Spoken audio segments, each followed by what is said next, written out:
Reka ngusuhuze wowe udukurikiye kandi nkomeze ngushimire kuba ukomeza gukurikira amakuru yacu atandukanye tugenda tukugezaho kuri YouTube channel yacu. Hanyuma kandi nanagusabe ube wakora subscribe niba wendujeho uri uwa mbere cyangwa se unakande no kuri iyo nzogera kugira ngo ibiganiro byacu bitandukanye byibanda ku makuru y'imyidagaduro ndetse n'ay'imikino ajye abasha kukugeraho 5 kuri 5. Uyu munsi rero turi ku munsi wo kuwa mbere ni tariki 28 Werurwe umwaka wo turacyari muri 2022. Uyu munsi rero nibwo hasomwe urubanza rwa Uwihoreye Jean Bosco uyuzwi nka Ndimbati ukurikiranyweho icyaha cyo gusindisha ndetse no gusambanya umwana w'umukobwa utarageza imyaka y'ubukure. Ni isomwa ryabaye uyu munsi nyuma yiburana kwifungwa n'ifungurwa ry'agateganyo ryabaye ku munsi wo kuwa gatatu w'icyumweru gishize hari tariki 23 Werurwe 2022. Uyu munsi rero isa 5:45 nibwo umucamanza yinjiye mu cyumba cyagombaga gusomerwamo urubanza. Urukiko rwavuze ko rwasuzumye ubuhamya bw'umutangabuhamya rugasuzuma ifishi y'ikingirwa ry'uyu mukobwa. Murabizi ko hari havuzweho byinshi kuri iyi fishi ndetse n'ibyavuzwe n'uwakorewe icyaha. Rwasanze rero ngo ari impamvu ngo zikomeye zatuma Ndimbati akurikiranwa afunze.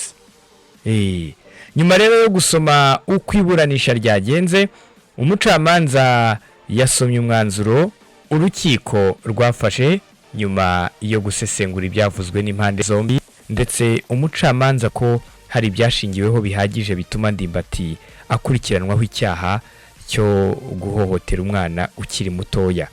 Bijyanye rero n'ibyatangajwe n'uwakorewe icyaha ndetse n'umutangabuhamya, urukiko ngo rwasanze hari impamvu zikomeye zashingirwaho rwemeza ko Ndimbati cyangwa se Uwihoreye Jean Bosco nk'uko ariyo mazina ya nyayo yasambanyije umwana hagati y'itariki ya 24 na 25 Ukuboza 2019 aho kuba tariki 2 Mutarama 2020 we yemera. Urukiko rero rwategetse ko Uwihoreye Jean Bosco afungwa by'agateganyo iminsi igera kuri 30. Hanyuma ikindi nakubwira nuko Maître Bayisabe Irene uri muri batatu bunganira mu mategeko Uwihoreye Jean Bosco uzwi nka Ndimbati amaze kumva umwanzuro w'urukiko rwafashe, aho urukiko rwari rwafashe icyemezo cyo gufunga umukiriya w'iminsi 30 y'agateganyo, yahise ahamya ko rwose bagiye kujurira. Ati nibyo rwose urukiko rwariherereye rufata icyemezo, ariko amahirwe amategeko ahuregwa iminsi 5 yo kujurira. Ati rwose ntegereje ko bashyiramo imyanzuro nkayisoma ngahita njurira kuko harimo ibyo twasabaga urukiko rutaduhaye. Maître Bayisabe yavuze rero ko ari byinshi batemeye mu isomwa ry'urubanza, bityo mu gihe baba babonye icyemezo cy'urukiko basoma dosiye bakayisesengura, bityo bakabona aho bahera bajurira. Hanyuma rero andi makuru mashya nakubwira nuko Ndimbati bivugwa ko arwariye muri kasho. Maître Bayisabe yahishuye ko umukiriya we rwose Ndimbati arwariye muri kasho nubwo uburwayi bwe butaramenyekana, ndetse yanavuze ko ku cyumweru ubwo ni ku munsi w'ejo yasuye umukiriya we amubwira ko arwaye, icyakora ngo bari bataramenya uburwayi bwamufashe.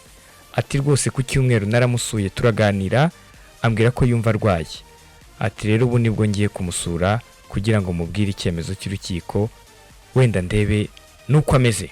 Ngayo nguko rero ngayo amakuru mashya ku rubanza rwa Uwihoreye Jean Bosco alias Ndimbati. Ubwo nuko bimeze, reka dutegereze turebe ko bari buze kujurira, uko biri buze kugenda.